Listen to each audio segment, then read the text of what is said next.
Welcome back to episode 3 of Above the Rim. I'm Austin Townley, joined by James Derrick, and today finally joined by the Mr. Jack Haskell. Welcome, Jack. It's great to be here. Unfortunately, last couple episodes, life and scheduling conflicts have gotten in the way, but I'm ready to talk some NBA basketball with the fellas. It's all right, man. You know, it's all good. We're glad that you're here now. Nathan was a great guest filler for us. James and I did an amazing first episode together. As always, Above the Rim is here to be great. And we're here at St. Bonaventure University on a lovely Thursday morning. And all this is brought to you by AfterThought Sports. Beautiful day today, fellas. Let's talk some basketball. I've been looking forward to this. Yeah. All week. Because it's the best part of the week. It really is, man. Let's get into it. We got Jack here now, so. I'm excited to be here. Now we're for real. Let's go. Now we're for real. We got the official Above the Rim cast, crew, whatever you want to call it. Everyone's here. Episode 3. We got some breaking news before this. Yeah, just before. I mean, what the hell? Tragic breaking news, I would say. Yeah. Victor Wembanyama is out for the season due to blood clots in his shoulder. Yep, Shams Charania reported this morning, I think maybe 10 minutes before we're recording this now. He's going to be out, blood clots in his shoulder. The Spurs do say they believe it's a isolated condition. However, I mean, what are the reactions? He's out for the season. What do the Spurs do right now? It's heartbreaking because, I mean, they just traded for De'Aaron Fox to make that late season playoff push and just to try and elevate the team more than it already has been because the Spurs have been pretty good this season. And especially with the type of shoulder injury, you immediately think Chris Bosh.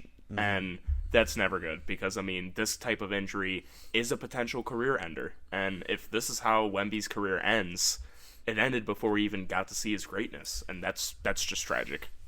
Yeah, man. He's supposed to play Phoenix tonight at Texas A&M. I was looking forward to that. Like, that was supposed to be a sick game. KD's first game back at Texas since being in school. That's Games pretty at legendary. Texas A&M? Yeah. Wow, no kidding. Well, at Texas, University of Texas. It should have been a battle. It probably still will be a battle because the Suns suck. They just suck. But yeah, Victor Wembanyama, you hate to see that. Like, you really do. Like, there's nothing worse than a season-ending injury, especially the spot where the Spurs are at, being in that little playoff push that they're trying to get in the play-in right now, trying to push for a higher seed in the very, very close Western Conference. But this does help out Phoenix.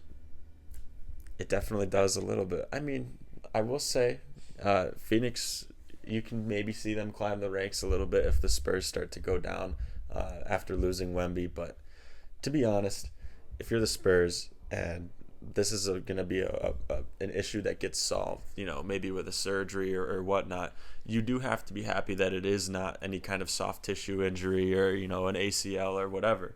But still, what a random bomb on a Thursday morning to just find out that Victor Wembanyama at the age of 20 is going to be out for the rest of the season. Yeah, I mean, literally, James and I were sitting here waiting for Austin to get out of class, and we get that tweet, and we're like, oh my God, like we have to record in 20 minutes, and this bombshell just dropped.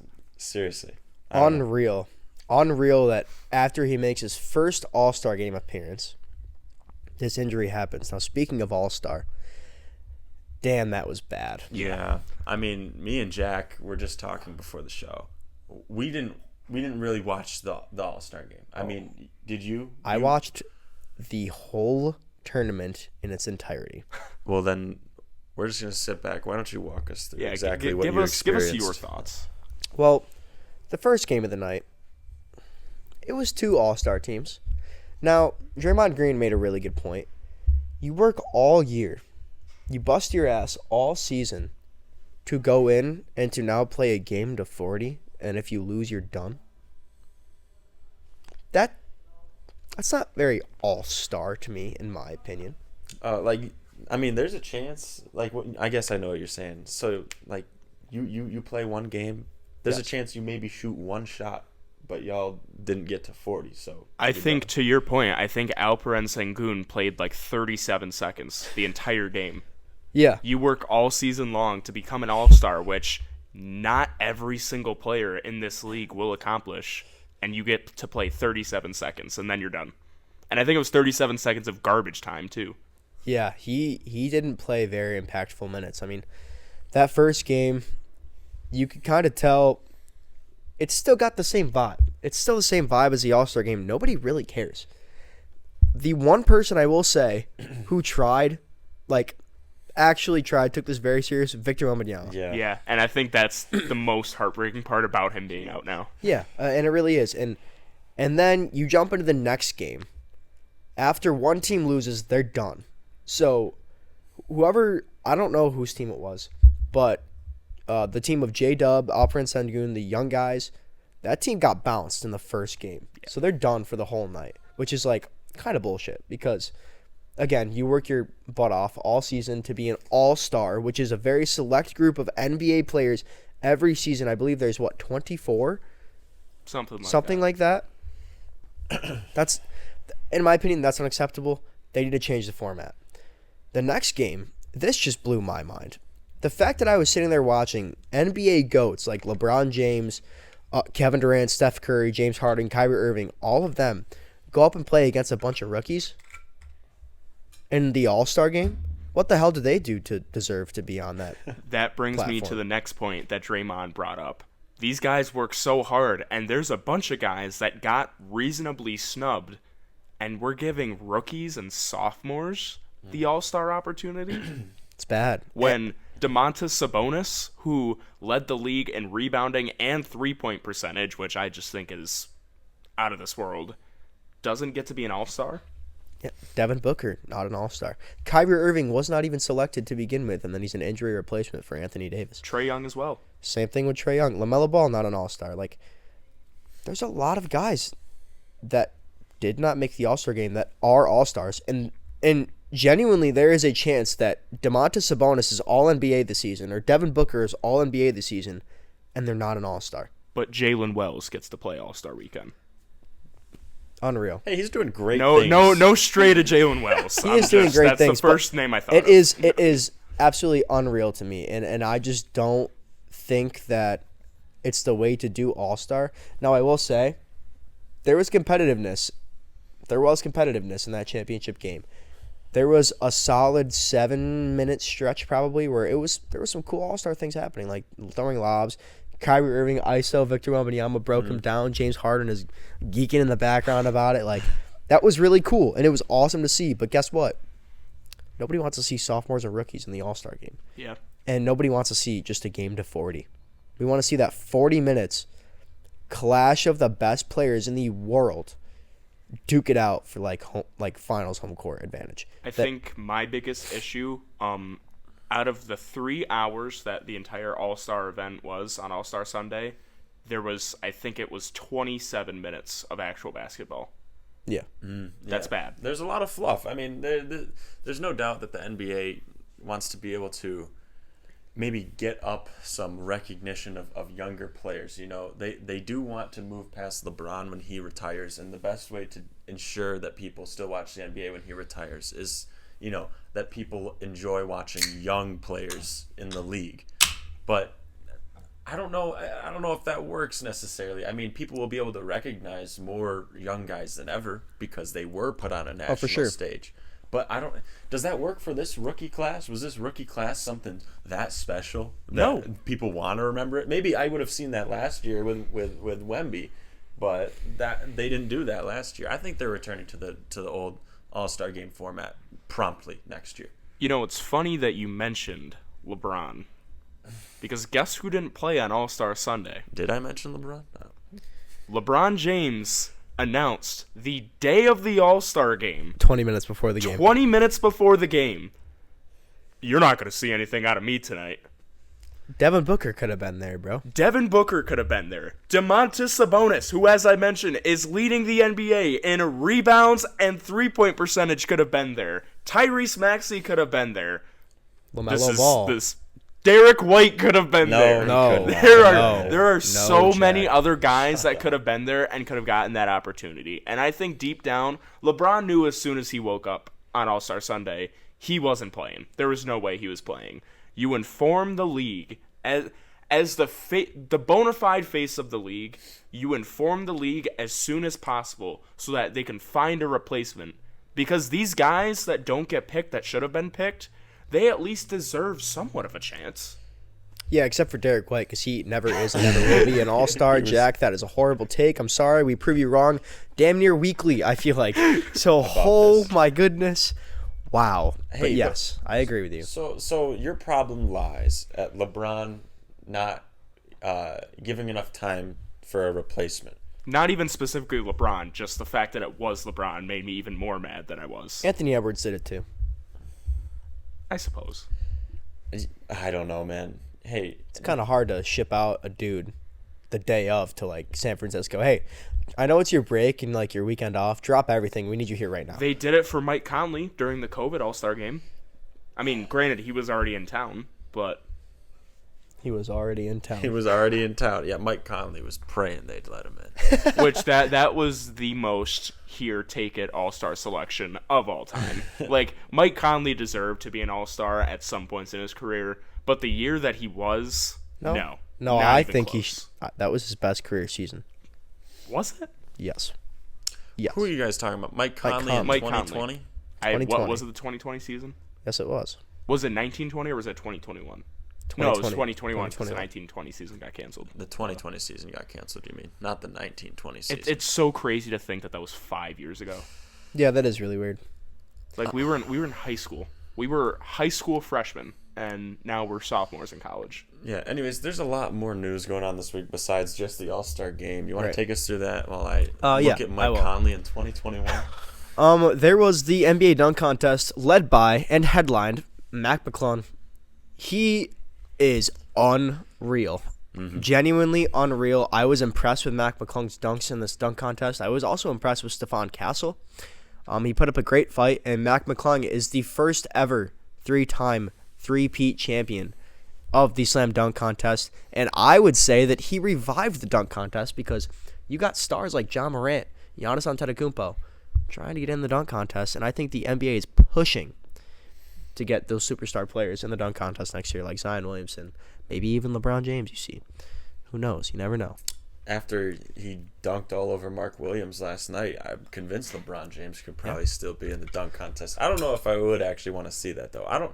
Legitimately, do you think LeBron can just, like, really do that? No, he can't. He can throw it down, but he's not doing style dunks that's worthy of the dunk contest. Another thing that happened, the three-point contest. Damian Lillard was going for his third in a row. Tyler Hero stepped in, and he won the three-point contest, having an incredible season. He was also an all-star this year. Yeah, Buddy Hield, arguably the best performance in that three-point contest. Yes. Though he had a great round. 32 in round one, I believe. Yes. And then to wrap it all up, with the All-Star game, Team Shaq's OGs, of course, wins the All-Star game, and nobody other than Steph Curry was deserving of the MVP in San Francisco. You could argue Jason Tatum, but we're in San Francisco. It's Stephen Curry's town. He's gonna win the MVP. Also, you just think All-Star game, I feel like the most formatable player for an All-Star game is Steph Curry by far. 100%. So. I mean, he was actually playing unreal at the All-Star game. I was impressed. Yeah, honestly, I know we're not going to try to talk about the dunk contest too long, but Mac McClung could genuinely be the greatest dunker to ever live. Oh yeah, and I'm accepting fights about that because let's be honest, I don't know if Vince Carter had the creativity to do really any of the dunks that Mac McClung pulled off really over the past 3 years. To be honest. Yeah, for sure. I mean, Vince Carter could get up, no doubt about it, and he could probably pull off what he did, but he didn't have the creativity like that. A lot of the reactions were after the slow-mo of McClung's dunks, because it's like he does it real time and you don't actually like register and understand like what he did, and then it slows down. You're like, and it gives you a new appreciation, and it's so unfortunate that we don't get to see these dunks in NBA games with Mac McClung doing it, because I saw this on Twitter. It was a funny stat. Mac McClung has played 6 NBA games and has won 3 dunk contest champions. Yeah, that's crazy.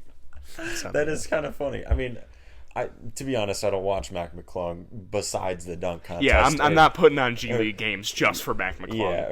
Yeah, I think maybe I watched him a little bit at Texas Tech when they were in the tournament, but man, I would kill to see Mac McClung in a game just to see, like, maybe he gets a little tip steal, a little fancy dunk. I think it happened one game for the Sixers, but that was it. But alas, back to the G League he goes.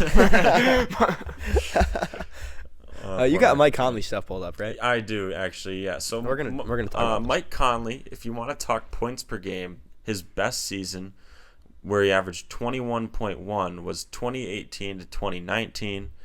But if you want to talk about 2021, he averaged only 16 points a game, 6 assists.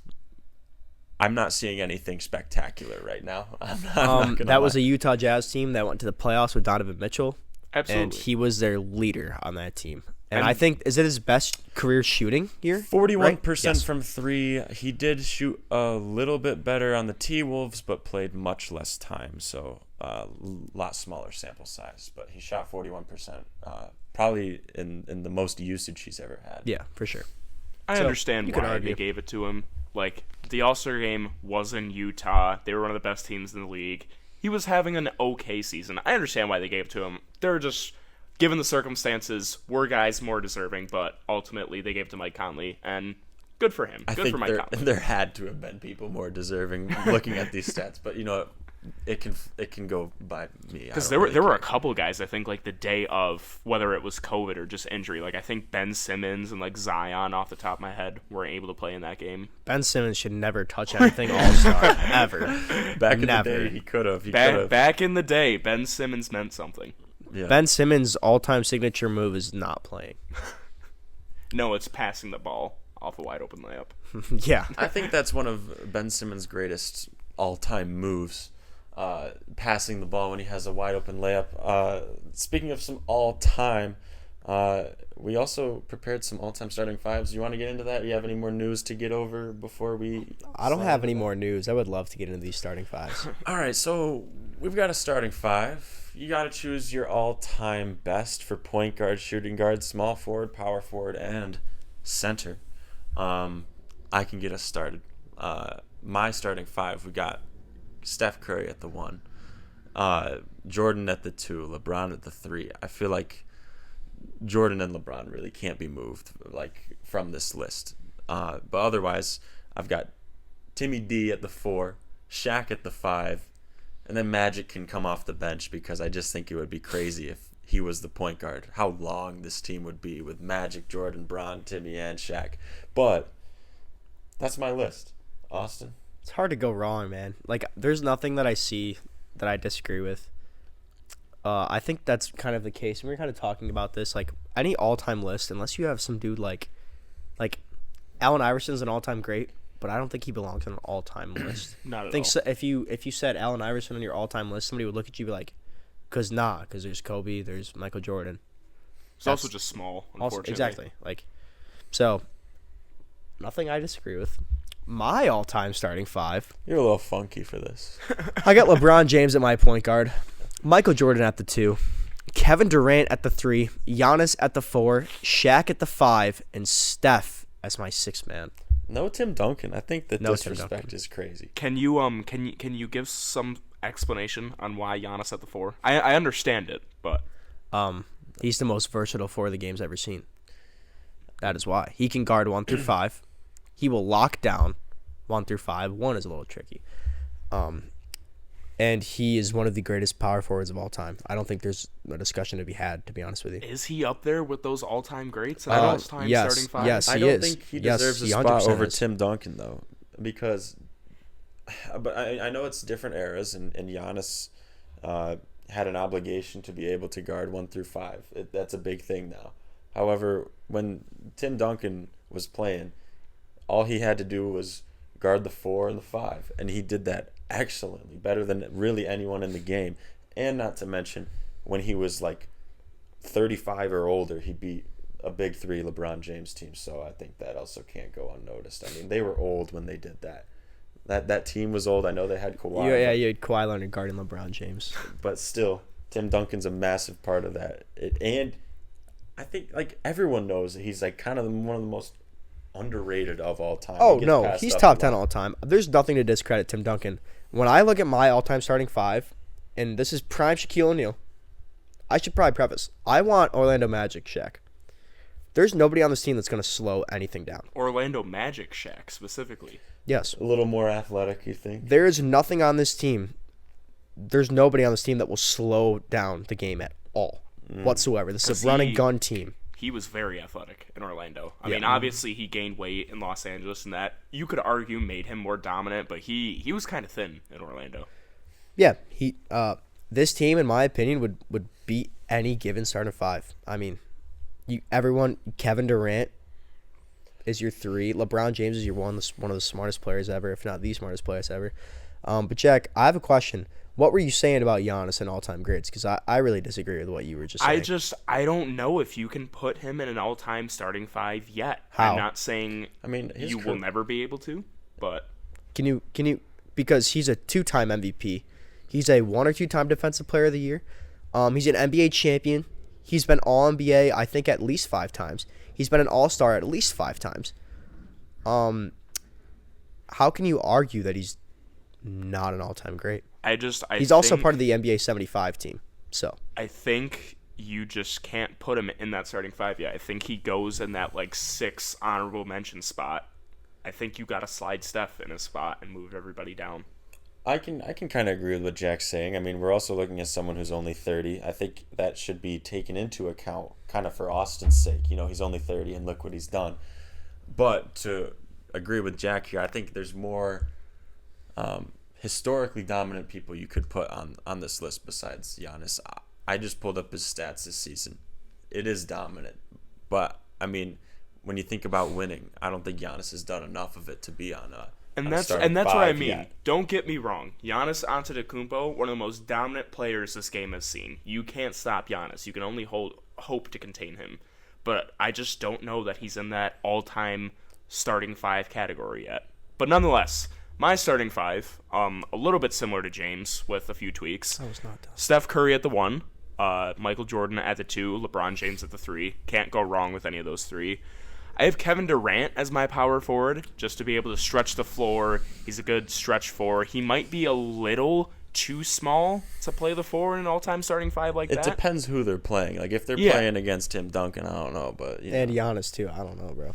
And then I opted for Kareem Abdul-Jabbar at the 5. I almost did that. I understand with Shaq, and I really went back and forth between him and Shaq, but I picked Kareem nonetheless for the rebounding, no one's stopping the sky hook, etc., etc. And then Magic Johnson in that 6th spot, just to be able to come off the bench if needed, provide the playmaking. He's got the rebounding, he's got the scoring. Can't space the floor very well, but I think this team has enough shooters. And I was talking to James about this before we came on the air. That's a good point. Obviously not now, but eventually, between the shot blocking, the floor spacing, and the rebounding, give me Victor Wembanyama at center. Like, I understand when it comes to just ranking players, you know, this is your starting 5, this is how great they are. However, if you want a team that'll actually, win, if you could put this team together literally and watch them play, I can understand that. But I don't think you, realistically, you'd have to wait, 10, 15 years to put Victor Wembanyama Oh, on absolutely. You can't put him on this list yet. But you can quote me on this. When it is all said and done, Victor Wembanyama will be the best all-around center this game has ever seen. All right. I'll get back to you in 20 years on that. So, just saying, you can't really come at me about Giannis at the 4 when you just talked about putting Wemby in your but list. the No, difference Jack, between that- I'm not done. I'm not done. You can't come at me for putting Wemby in there, and you can't come at me for putting Kevin Durant at the 4 when he's a 3. Kevin Durant can play the 4. Kevin Durant can absolutely play. Hey, but all time, where do you put him, 3 or 4? Dog, you put I LeBron think James it's a at toss-up. point guard. He's played point guard. Yeah, And Kevin Durant has played the 4. That's what I'm saying. What I'm saying though is, you can't really come at me for putting Giannis at the 4 if you got KD at the 4. You really can't. You really cannot, because I wasn't coming at you for putting Giannis at the 4. I was coming at you for putting Giannis in the conversation with some of these all-time greats. I still disagree with it because I wasn't really done on our argument when you went to your list. All right, well, what else do you have to say, huh? Just, Jack, who are the greatest power forwards of all time? Tell me right now. Greatest power forwards of all time, Kevin Garnett, Tim Duncan, Dirk Nowitzki. You can say Kevin Durant is a 4. You can. I'm taking Giannis. I'm taking Giannis over Dirk. Yes. I don't know if you can yet. Yes, you can. His awards and his stats are better than Dirk's. They are better. They are. You can look at them. They are. And accolades. That matters. It's definitely becoming a conversation. I wasn't expecting to talk about that, but you know what? I don't know. Kind of a valid point. It's just Dirk definitely beat a better team in the finals. And Dirk had to beat the Kobe and Powell Lakers and the Miami Heat Big Three in that playoff run. Yeah. I mean, he definitely faced better teams in the finals and played better, too. I mean, I don't know if y'all remember how sick he was when he had to play Miami, and he still won. Oh, was he really sick? He was sick. I really don't even know if that argument is valid, though, because look at the teams Giannis went through to get to the championship. He played Kevin Durant, Harden, and Kyrie. He played Tatum, Jaylen Brown, and who was their point guard at the time? That's a good question. He played the Celtics team. Like Malcolm Brogdon. He played that Celtics team. He played that Brooklyn Nets team. And then to get to the finals, who do they play? Anyways, that year in the East was nasty. And then he had to play that Suns team, which is the best Suns team ever. To be fair, though, which was the best team in the league. With that Nets team, if Kevin Durant's feet were maybe a little bit smaller, it could have been a whole different story. Yeah, but that's not the world that we're living in. That is true. Got to live in reality. And I'm sorry, man. Accolades and all, too. I'm taking Giannis. I love Kevin Garnett, but I'm taking Giannis over Kevin Garnett with accolades. If you compare them back to back, in my opinion, Giannis Antetokounmpo is the second greatest power forward of all time. I think that's fair. I think I would take Giannis over Kevin Garnett too. Even as a Celtics fan, I even take Tim Duncan over Kevin Garnett. So why doesn't he deserve to be on an all-time starting 5 list? I think it's got to be a few more years, at the very least. Jack, I'm sorry. I don't think it's fair to say that when you just said he's the second greatest power forward of all time. But if you're counting Kevin Durant as a power forward, which you can count him really as I count him as a 3. If you're counting Kevin Durant as a power forward, he's the best power forward of all time. Kevin Durant, I will take over Tim Duncan at the 4. Wow. There's a lot to think about in those statements, I'm not going to lie. But regardless, that's everyone's starting 5s with the honorable mention 6th man. Would we be good to move on to some player comparisons, some blind player comparisons? Giving Austin a lot to think about. This is why they brought me onto the team. No, I'm not. You're not giving me a lot to think about. I'm giving you realizations. What does that mean? Because you just told me Giannis is not there yet, but then I explained it to you, and then you were like, he's the second greatest power forward of all time. But then I just told you if you're counting Kevin Durant, he's the 3rd greatest power forward. And that would make sense for his argument because he's got Kevin Durant at the 4.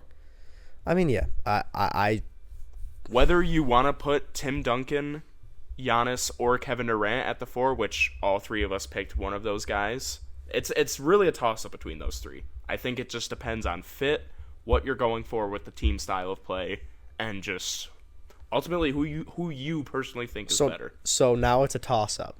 It could be a 3-way. I'm not sure. Because 5 minutes ago it was not even in the realm of your thought, but now it's a toss-up. I will say you gave me something to think about. Gave you realizations. Moving on. Let's go to do some blind stat comparisons, and these are actually awesome. James cooked them up. Jack, these are gonna blow your mind. I mean, I only know one, but it took me a half an hour to figure it out. I'm looking at some of them. So we're going to start with number 1 here. Number 1 are both current NBA players. This is for both of you to guess, all right? Austin, you have not done this one yet, all right? Player A, maybe we can flash the stats up on the screen or something.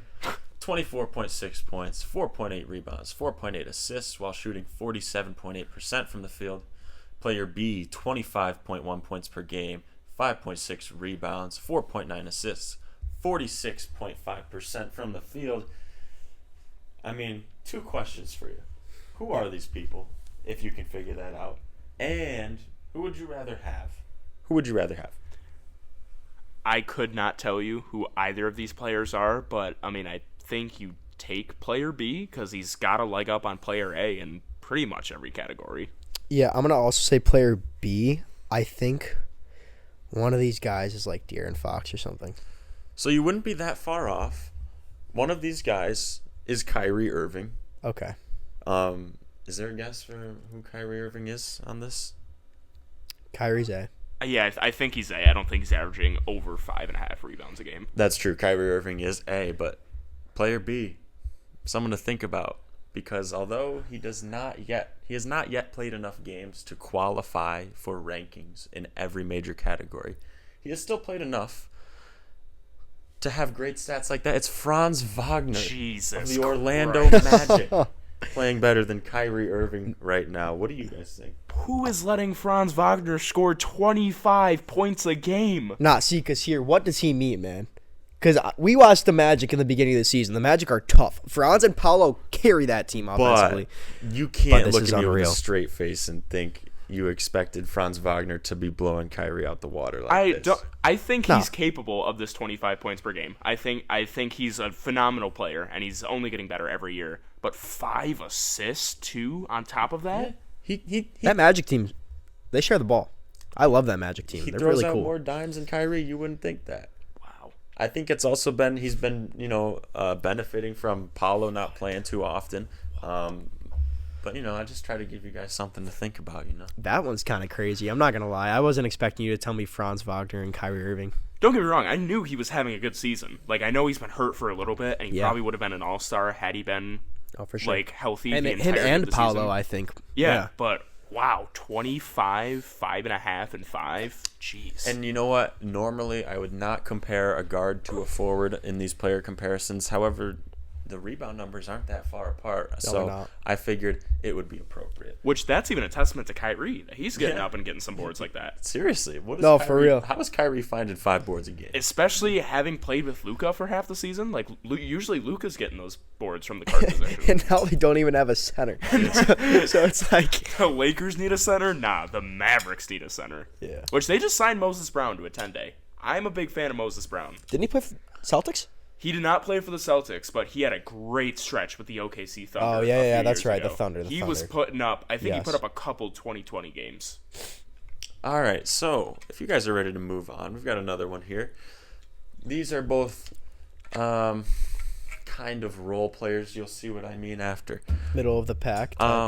Player A is averaging 19.1 points, 4.2 rebounds, 2.9 assists, shooting 41% from 3.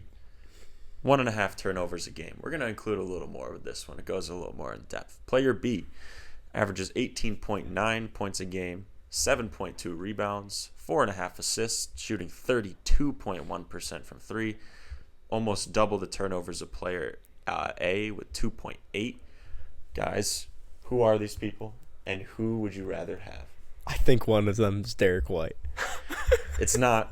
No, unfortunately, Derek White is not getting up to that high of scoring. Yeah, we know, Jack, because we disprove you every week. I was just messing with you. I'm saving the Derek White player comparison for any claims that Jack makes about Derek White against anyone else. Guys, it gets bad sometimes. It really does. You don't even understand. Like, it is a weekly thing that we disprove Derek White is not an all-star. And I will say there are some times I am trolling, but I do think Derek White is an elite player in the NBA. But regardless, we don't have time to go off on this, Jack. We'll be here forever. For who these players are, again, couldn't tell you. But for who I want, it's difficult for me. It's more difficult than it should be, but I think I want player A, and here's why.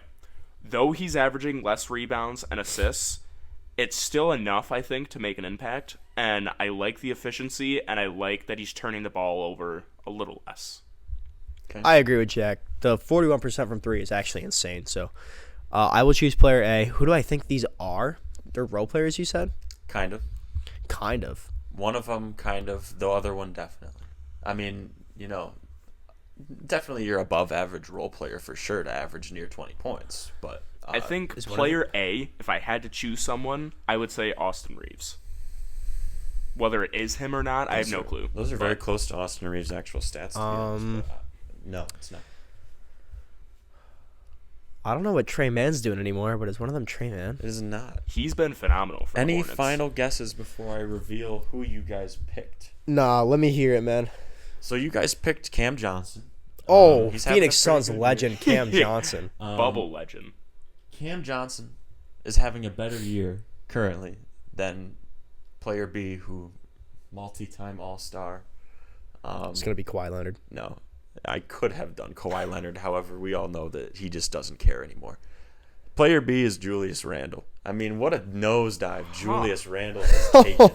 I Oh feel my like that's goodness. still not bad for Julius Randle, though. Julius Randle, What you mean? That's horrible for Julius Randle. He's an All-NBA player. that is horrible. Julius Randle's a bum. He's always been a bum. That is not true, though. That is not because true, in Jack. all He's honesty, made All-NBA. I know he's been All-NBA, but just he's really not that great. You cannot sit. No, stop. You cannot sit here and say a player that has made the All-NBA team is a bum. All right, Jack. Goran Dragic made the All-NBA. He's not a bum whatsoever. I'm going to tell you the points per game that Julius Randle has averaged over the prime of his career. 21.4, 20, 24.1, 20, 25.1, 24. And now, after averaging 24 last season for the Knicks, he's come to the Timberwolves and averages 18.9 points per game. I think that's notable enough. Is he regressing big time, guys? I don't know that he's regressing rather than just being on the Timberwolves now, sharing the ball with a ball-dominant guy like Anthony Edwards. I mean, Mike Conley's not scoring the ball as much as he was in his prime anymore, but he can still get to the rim.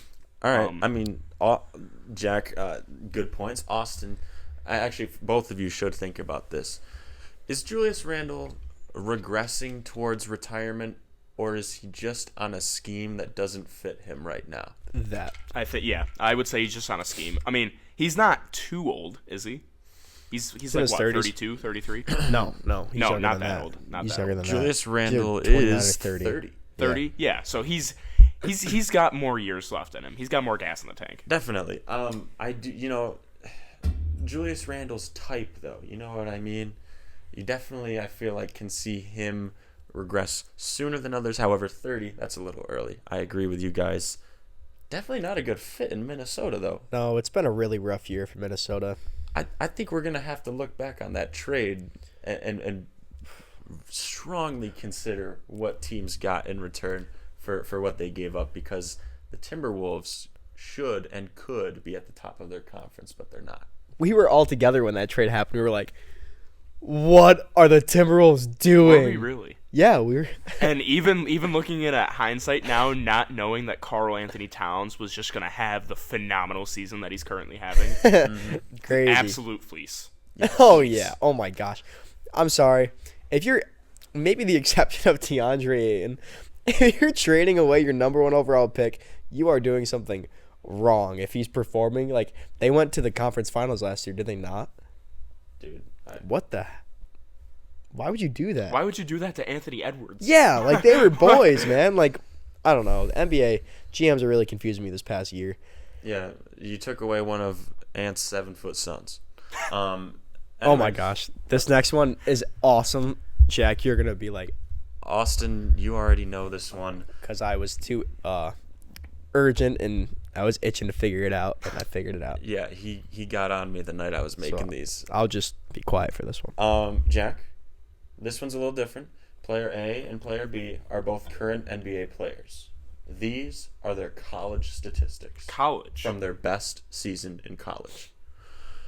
Player A averaging 26.7 points per game, 7 rebounds, 1.6 assists, barely a block, barely a steal, shoots 45% from 3. Player B, almost 26 points a game, 11 rebounds, 1 assist, damn near 2 blocks, damn near 2 steals, 40% from 3. I guess, who would you rather have, and who are these people? I mean, for me, that's not even a question. It's Player B. Definitely. I don't even have to think about it. I mean, my fingers crossed for you, Jack. I mean, yeah, Player A's got a little bit of a leg up in points and 3-point percentage, but I mean, player B, that's ultimate glue guy. That is the team. Player B is the team. For who these guys are, I initially thought that player B was Anthony Davis, but then I looked at the blocks and I was like, there's no way, because Anthony Davis had more blocks. He averaged like 4 blocks. He had more blocks than whole teams while he was in college. Seriously. But yeah, especially if this is college, I've got no clue who these guys are. Well, come on. I want you to get one of these. Think all-time great college basketball players. I really didn't start watching college until I got to college myself. All right. Well, the player you chose.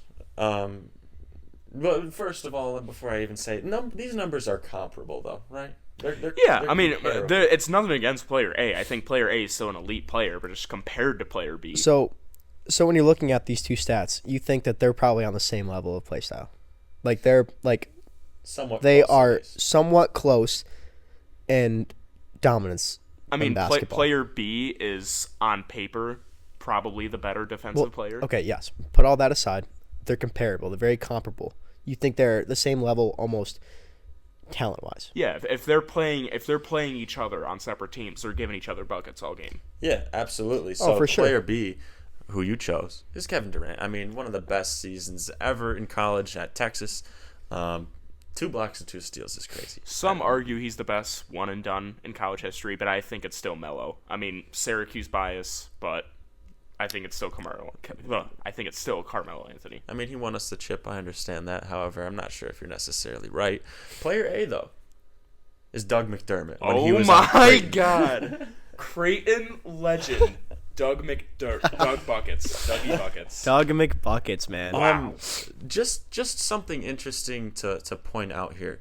Doug McDermott was I knew he was good in college, but wow, that's all right. He was no slouch in college. Actually, I would like for you to know, I was scrolling through the all-time, not points per game leaders, but all-time points list in college history. Doug McDermott is on that list, and he's within the top 250, which I don't know if you knew this, but back in the day, people were averaging 30 in college. I don't know how that 100%. happened. But well, because they were also playing all 4 years. That's true, like, I suppose. Yeah. How many years did Dougie Buckets play at Creighton? Dougie Buckets, he played all 4 years. He played all 4 years. Yeah. At the peak of his powers, he shot 49% from 3. Jesus. That is a ridiculous clip. I don't even understand it. But he was averaging 15 his freshman year. I'll just go in order. 15, 23, 23, 26.7.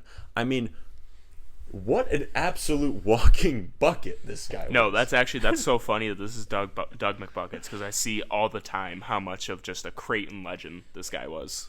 Yeah, so 2 players that don't exactly compare in the NBA whatsoever. But And this is a conversation for another time, honestly. It's crazy how guys like Dougie Buckets and just so many other guys can just dominate at the college level, and then they get to the NBA and they're just role player under role player. Yeah. Awesome. Yeah, that is crazy. What I was gonna say about like college scoring is it Pistol Pete?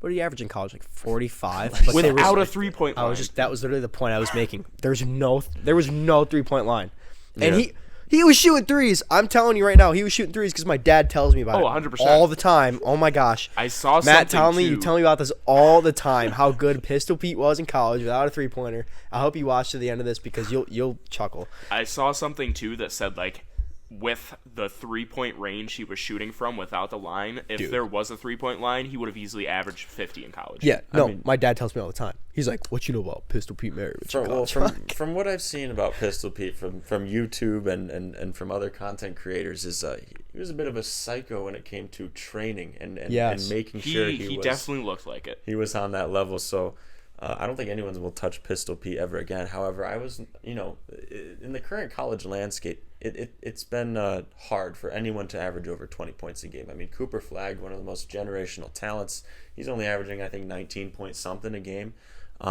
He at one point was leading Duke in every statistical category. Yeah, which good He's for a him. beast, man. But it is surprising to see that.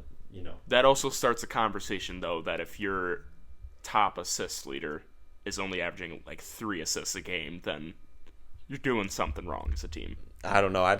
What are you talking about, Duke right now?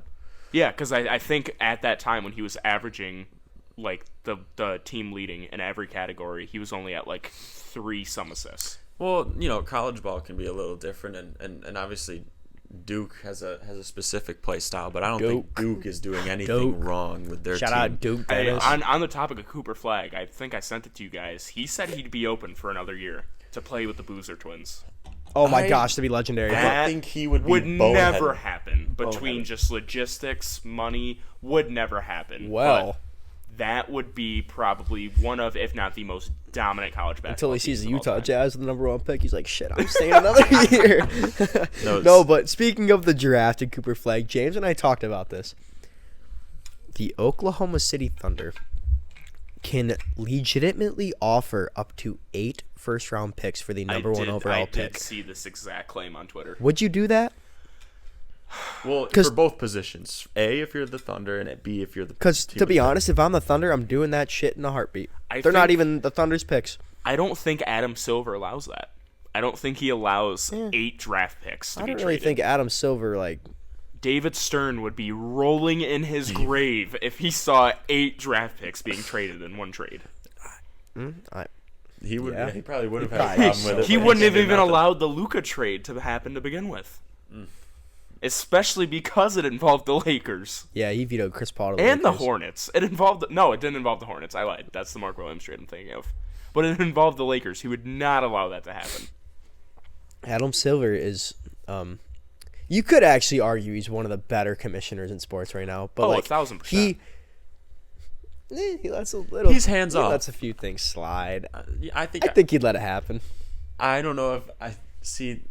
For the Thunder? It's the Thunder. Come on. I think it would be bad for the league if a team is trading 8 draft picks in one trade. But they're not even theirs, man. I know. I get that. They could literally trade 8 picks, and they're not even the Thunder's picks. It doesn't seem realistic or logistical. No, but it is realistic because they can do it. Would you do it? The lobs Shea would throw to Cooper Flagg. Without a doubt, from the Thunder, I would get Cooper Flagg just because I think that doesn't, it's hard to get a guarantee in the NBA with anything, but it guarantees that for the next 10 years, like you can't say for any team that they're gonna be bona fide competitors for 10 years, and the Thunder would be. Without a doubt. Do they try and get a player in that trade too? Just because it's like, oh, we're already giving up 8 draft picks. We have all the leeway here. Give us a guy like Lou Dort. Honestly though, like if I'm the Thunder, right, and if I'm trying to trade for Cooper Flagg, who is a generational talent, and this draft class is also so stacked, I would even be willing to be like, hey, we'll give you Jalen Williams and 5 first-round picks for Cooper Flagg. I don't think you can give up Jalen Williams. Yeah, you can. I don't think you can give up J-Dub. He plays Cooper's position. No, and then they have Lou Dort and all those other role players that are up and coming to just replace him. And to be honest, like J-Dub's production would go way down at that point, so like you might as well move him too. I get that, but even looking past on the court, I think even off the court, I think he's too important to that team. I disagree with both of your reason, Jack, but I'm just gonna say an NBA GM would never ever take a step back in order to be able to compete for a couple extra years. They already have their young core is young enough anyways that they'll have so much time in front of them. Trading for a rookie will always, and I don't care who the rookie is, it will always be a step back for your team. That is true. So I don't think anyone would trade the talent that they have now, considering they are competing for a chip. They're pretty decisively the number 1 team in the league. I would never see them doing that, to be honest, but yeah, I don't even see them trading 8 picks for Cooper Flagg. If they didn't do it for Wemby, they're not going to do it for Flagg. This is just like a, what if? In that same breath, too, there's also the argument that I brought up earlier.